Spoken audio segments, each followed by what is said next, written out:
In this section, we'll go over repeatedly how to project the texture onto the model using photographs.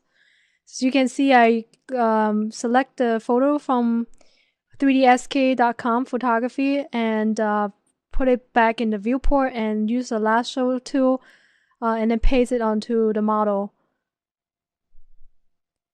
And it's kind of like Frankensteining and choosing what is out there that you've found useful and beautiful and paste it onto your model.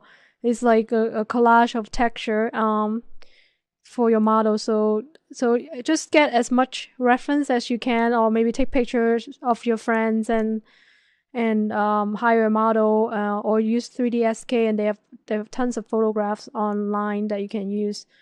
I do tend to pick picture that with not much specular highlight, maybe just a little bit, like 10%, to give a little fake sheen to it. But ideally, you want to control the specular and reflection through the shader.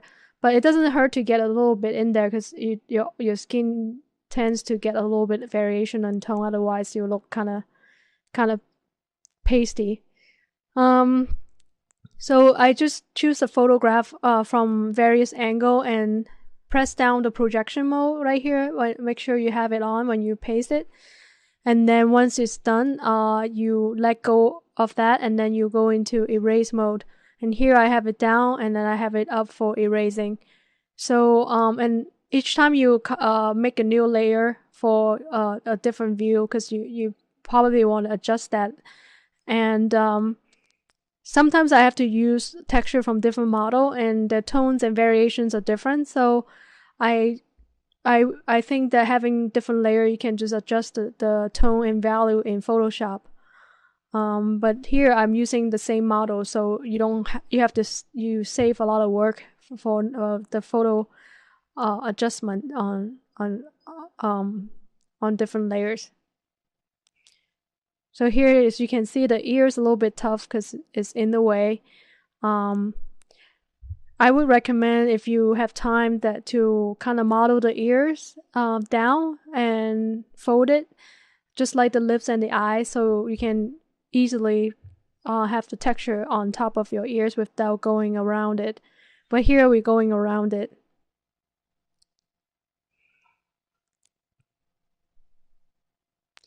And again, I would use a high-res texture and paste it down and scale it down. And here, the seam on the UV is in the back of the neck. So what I do is I right-click and add a layer mask, and I use a black color to mask out the seam.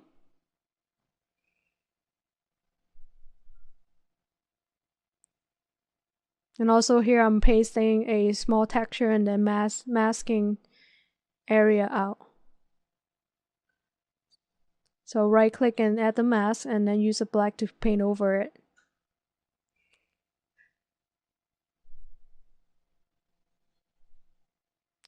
And again, it would be more efficient if you can model the ears down or just kind of get it out of the way so it's easier to texture.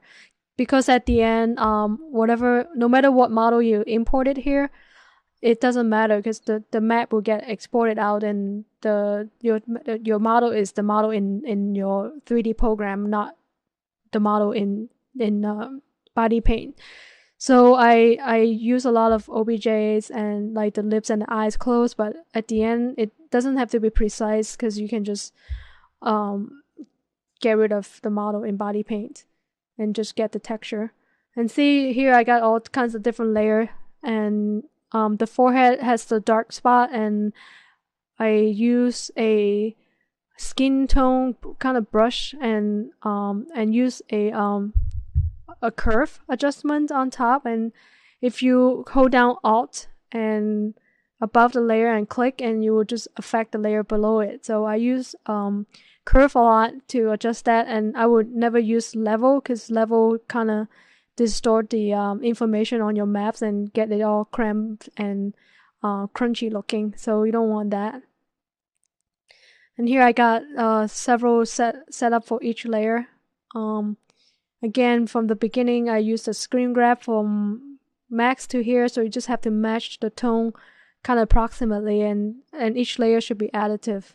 So now you you go to max, and the map should be all automatically loaded. And then you go in and make adjustments as needed.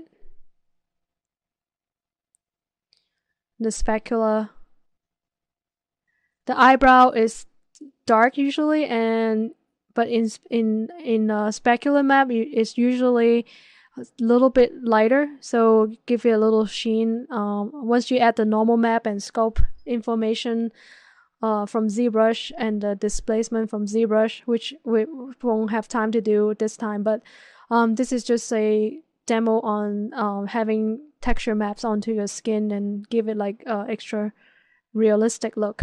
Thanks for watching.